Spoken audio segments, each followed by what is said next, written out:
Hi, welcome to my channel India and Olympics. So it's official, India will host the 2030 Commonwealth Games as confirmed by the Commonwealth Games Federation.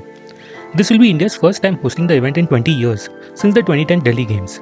And make no mistake, this is a huge milestone in India's sporting journey. But why is it so significant? Let's break it down. A quick flashback how the Commonwealth Games began. In the early 20th century, the British Empire stretched across Canada, the Caribbean, the Indian subcontinent, Africa, and Australasia. To build goodwill among colonies, an inter-empire sports competition was proposed. In 1911, the first inter-empire championship was held. In 1930, the first official British Empire Games took place. Over time, the name evolved, and by 1952, it became the Commonwealth Games. 1998, it entered Asia for the first time when Malaysia hosted. India got to host the Games in 2010, and it was our best medal performance ever. India won 38 golds and 101 total medals, and overall second in the medal standings. But the Games also suffered from infrastructure issues, corruption allegations, and negative international media coverage. This severely dented India's image, something still that lingers today. After 2010, something strange happened. No one wanted to host the Commonwealth Games anymore. The UK and Australia rotated hosting duties simply because others refused. Hosting costs were rising, but revenue wasn't. Ticket sales were low, competition levels were criticized. By 2023, even Australia pulled out of hosting in 2026.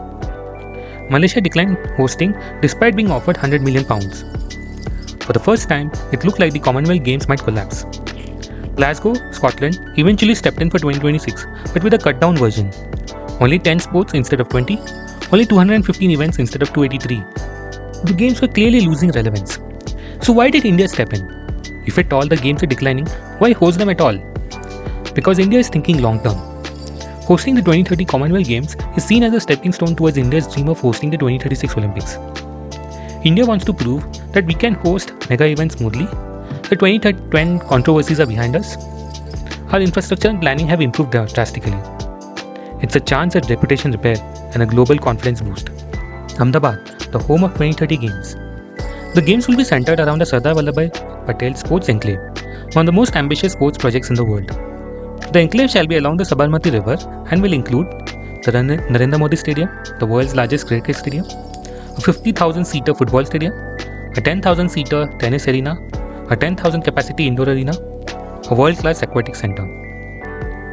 Ahmedabad is already warming up by hosting major upcoming events like the 2025 Asia Aquatic Championships, the 2026 Asian Weightlifting Championships, the 2029 World Police and Fire Games.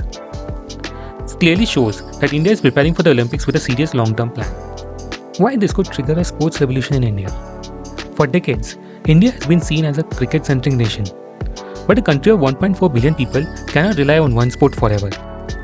If India becomes a true multi-sport nation, it will bring a healthier population, stronger grassroots sports, increased global competitiveness, larger Olympic medal counts, more role models from different sports.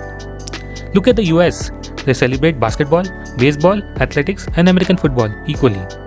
Or Japan, where judo, table tennis, and football thrive together. So, India can do the same. Sports equates to soft power.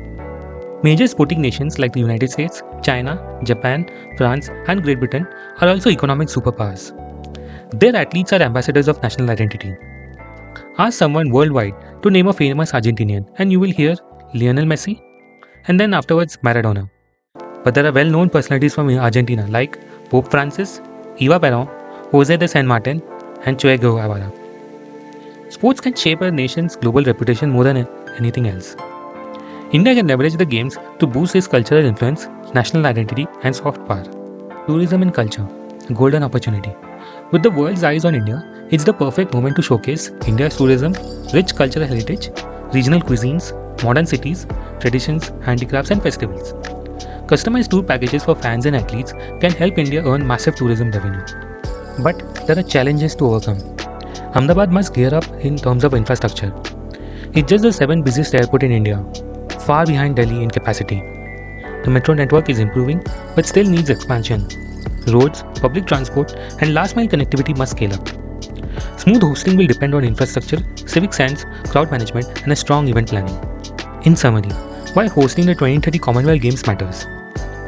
If India wants to host the 2036 Olympics, then hosting the 2030 Commonwealth Games must achieve a world-class sports infrastructure that remains useful, not white elephants, a nationwide sports culture beyond cricket, Strong performance from young Indian athletes, upgraded airports, metros, and public transport, better civic responsibility and public behavior, improved global perception of India's tourism beyond the usual Taj Mahal narrative.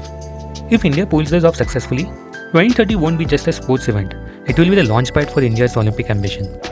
In the end, India hosting the 2030 Commonwealth Games is far more than a sporting event. It's a statement of intent.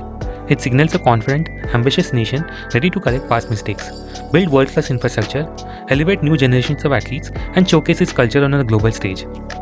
If executed well, these games won't just prepare India for a bid to host the 2026 Olympics, they will mark the beginning of a new sporting era for the country. The world will be watching, and India now has the chance to show what a modern, capable, and a future-focused nation can achieve. Thank you for watching video. Goodbye.